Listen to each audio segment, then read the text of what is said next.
kita ini, kalau kita hidup dalam satu komplek gitu misalnya, kiri kanan depan belakang pelihara anjing semua. Misalnya, menggonggong dalam waktu yang bersamaan, kita ini terganggu nggak? Haram. Tidak ada menginjak tanah Minangkabau. Haram. Polemik pernyataan Menteri Agama Yakut Kholil Qomas yang diduga membandingkan dampak suara azan dengan gonggongan anjing terhadap kenyamanan lingkungan dan toleransi umat beragam terus memanas. Pernyataan Menak Yakut sudah melukai hati setiap umat muslim. Tidak ada yang meragukan bahwa itu adalah melukai perasaan kita. Saya sampaikan baiknya minta maaf biar mengakhiri polemik ini. Ini polemik yang tidak produktif, apalagi nanti diseret-seret kepada persoalan politik, itu tidak baik. Sebelumnya diberitakan Menteri Agama atau Menak Yakut Kholil Qomas menerbitkan surat edaran yang mengatur penggunaan pengeras suara atau toa di masjid dan musola. Namun ia membandingkan aturan volume suara ini dengan gonggongan anjing. Kemarin kita sudah terbitkan surat edaran pengaturan, kita tidak melarang masjid, musola menggunakan toa, tidak. Silahkan, karena kita tahu itu bagian dari syiar agama Islam, ya. Tetapi ini harus diatur tentu saja. Diatur bagaimana volume speakernya, gitu. Toanya itu nggak boleh kenceng-kenceng, 100 desibel maksimal. Diatur bagaimana kapan mereka bisa mulai menggunakan speaker itu sebelum adzan dan setelah adzan, bagaimana menggunakan speaker di dalam dan seterusnya. Tidak ada pelarangan. Ini aturan ini dibuat semata-mata hanya untuk membuat masyarakat kita semakin harmonis, meningkatkan manfaat dan mengurangi mafsadat. Jadi menambah manfaat dan mengurangi ketidakmanfaatan. Karena kita tahu, misalnya ya, kita tahu di daerah yang mayoritas muslim, hampir setiap 100 meter, 200 meter itu ada musola masjid.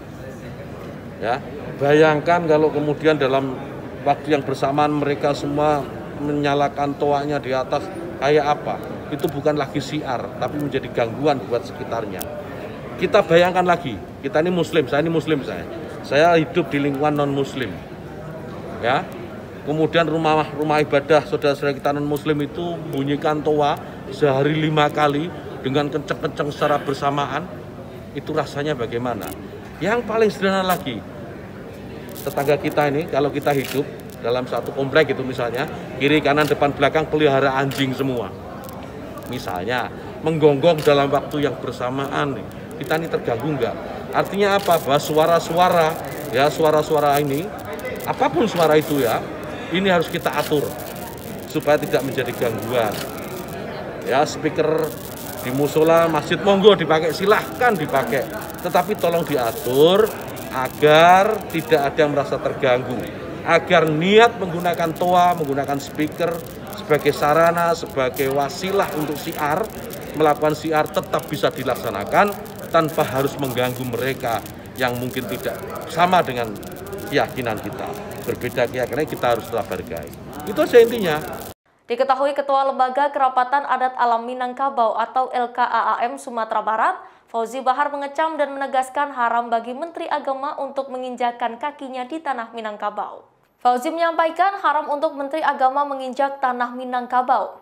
Saya mengatakan atas nama Ketua Lembaga Kerapatan Adat Alam Minangkabau, haram untuk Menteri Agama menginjak tanah Minangkabau. Haram, ya. Jadi jangan coba-coba menginjak tanah Minangkabau. Ini Islam, ya. Ini Islam sejati. Adat menjadikan syarat menjadikan kita buat, ya. Sudah kebangatan yang dilakukannya. Dan kita sebagai umat Islam menyatakan menentang apa yang diberikan oleh beliau ini. Yang juga menjadi sorotan hari ini adalah Polda Metro Jaya menolak laporan Roy Suryo yang mengadukan pernyataan Menteri Agama Yakut Kholil Qomas atas dugaan kasus penodaan agama.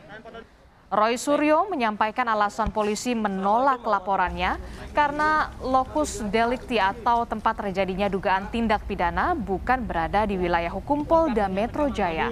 Pelaporan terhadap Menteri Agama terkait pengaturan pengeras suara di masjid, pelapornya adalah Kongres Pemuda Indonesia dan Roy Suryo. Namun setelah konsultasi, Polda Metro Jaya tidak menerima laporan Roy Suryo karena lokasi kejadian perkara berada di Pekanbaru Riau. tapi ternyata pasal yang disangka itu terdapat pertimbangan bahwa kasus ini tidak layak untuk diperiksa di Polda Metro Jaya. Ya, alasan yang pertama adalah locus delicti. Ya, locus delictinya kejadiannya adalah bukan di wilayah hukum Polda Metro Jaya. Ya, memang kejadian itu adalah di Pekanbaru.